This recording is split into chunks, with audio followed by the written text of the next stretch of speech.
Hi there, it's Bonnie Adam from pathwayshealing.com, and I'm here as a follow-up to the blog post that I wrote yesterday. Cupping should never hurt. Never, okay?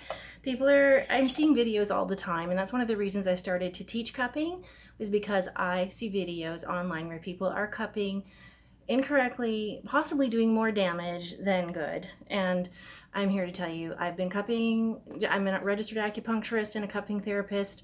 I've been cupping for 10 years, almost 9 years, something like that. I've been teaching cupping for 3 years, and it should not hurt. Now and one thing, okay, I don't know if you can tell, see the sheen of oil on my arm? There should be a good sheen of massage oil on the person's arm.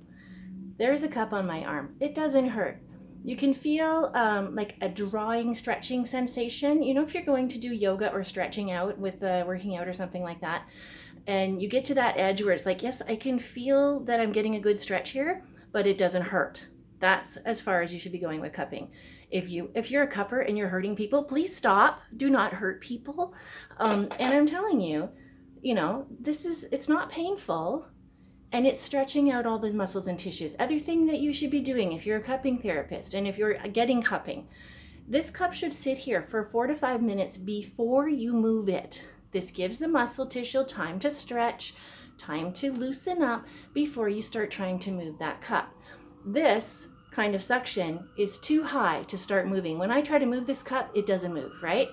You need to lessen the suction before you start to try to move that cup around. You don't just go ripping away at people's bodies. Like, come on, this is common sense.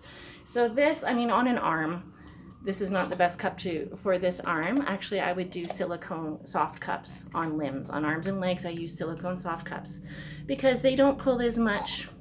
They're easier to get on and off. I don't have to keep getting this pump thing. This is, of course, a little bit easier if I had 2 hands and wasn't doing it on myself.